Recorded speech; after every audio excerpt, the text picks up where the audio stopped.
Hey folks, remember F16s for Ukraine? Remember that?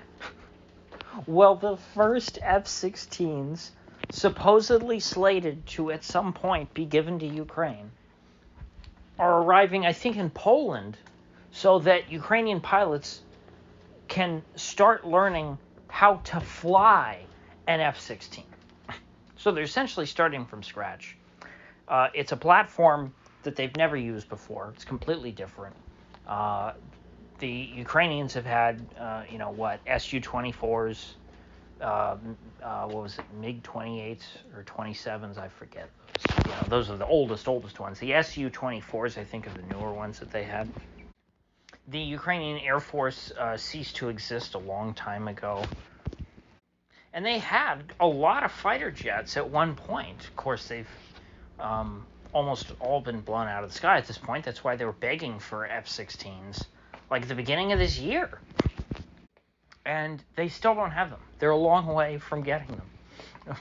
But the Ukraine simps on Twitter are trumpeting this as if it's some sort of win, when really it's just pathetic at this point, because honestly, I don't know if the West will even end up releasing these F-16s to Ukraine, because what impetus is there for them to do it at this point? No one's even going to notice.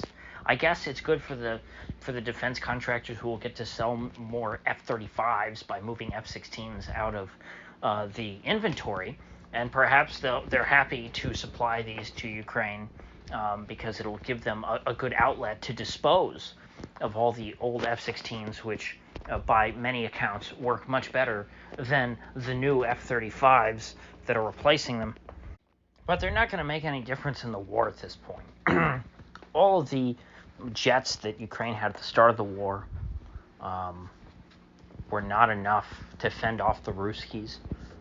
And so even if theoretically Ukraine's entire Air Force, all of their losses were replaced with F-16s, and all the Ukrainian pilots learned how to masterfully pilot an F-16 as well as they piloted their old Russian planes, that would not turn the tide of this war.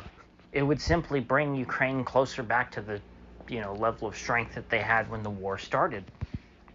And presumably, their capabilities would be degraded all over again. And the Ruskies, since they shot their planes out of the sky once, they will just do it again. And I don't say any of this with glee. Although sometimes I do have to laugh to keep from crying, because this is such a ridiculous situation. And that brings me to the latest episode of the Ukrainian circus,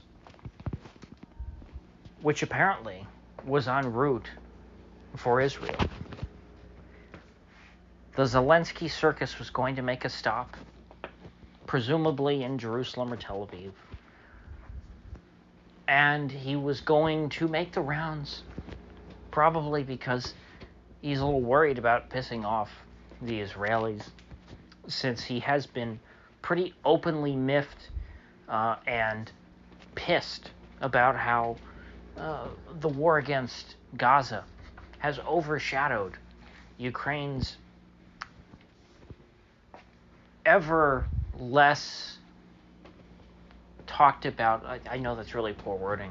I'm trying to think this as I go along, and I couldn't come up with anything good. But basically, no one talks about the war in Ukraine anymore, even before what happened in Israel. But now that there's another war going on, and that's getting lots of attention, it's pissing off Zelensky, because they're like, well, because he's, his attitude is, hey, if you're going to talk about Israel's war, why would you talk about mine? Why won't you focus on me?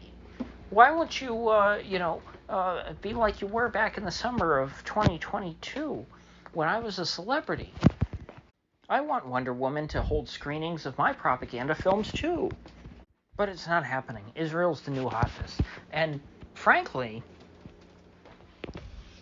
it's not like Bibi's is the new Zelensky. He is not getting all of the love that Zelensky got for some unimaginable reason.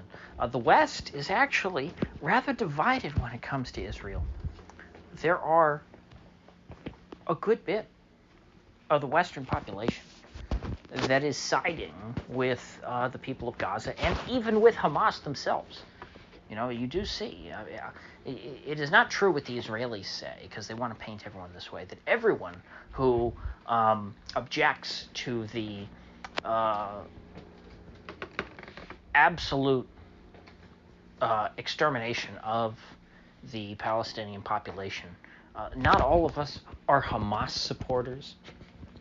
That is, well, let's just say that's a very old narrative that dates back far before Hamas even existed. And if it wasn't Hamas, it would be somebody else.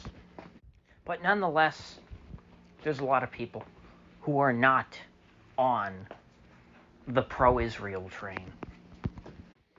They're not all in with the ethnic cleansing of Gaza.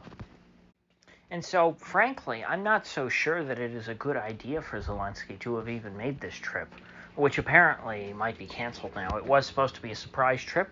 Zelensky was just going to turn up. He was going to be, the guest of honor at probably some big fancy ball in Tel Aviv. All the Israeli celebrities were going to swoon over him, I bet he was thinking. He would try his hand at seducing Wonder Woman, seeing if maybe she would hold a screener of one of his propaganda films. But now it's all been exposed. It's been leaked that he was planning to go, and so now if he goes, it won't be a surprise. But honestly, like I said, Zelensky, by going to Israel, I don't know if he would gain much positive attention for himself, because I think everyone has heard of Zelensky at this point. Everyone knows his story. They just don't care anymore. And so by him going to Israel, I don't think it's going to make people care about Ukraine again. But it might make a lot of the folks in the West who are sympathetic to the Palestinian cause, it might turn them against Ukraine if Zelensky goes out and he's all in for Israel. I don't really care which way it goes for him. As I've said from the beginning, I wish no ill will upon Ukraine. But I do wish ill will upon Zelensky, since his leadership has been such a disaster for that country. This is like the latest low when people are saying, oh my God, it's over for Zelensky. It was over a long time ago. It was over before it started. Sure, it wasn't. It didn't end up being the worst case scenario that people feared, that Russia would invade Ukraine and within a couple of weeks they'd be banging down the gates of Kiev and completely conquer and annex the entire country. That didn't happen, and hey, people should be happy about that. It's not usually a good thing when other countries are conquered. It is actually a very terrible thing that the war is still going on. But more weapons, more money, all of it only serves to prolong the inevitable. And so I wish Zelensky would just negotiate an end to the war with the Ruskies. Maybe even if his Western patrons would turn on him, threaten to kill him, maybe come out and make a speech and say, you know what? I've been listening to them for too long. They told us that we would win this war if I listened to them. I was wrong. I was fooled too.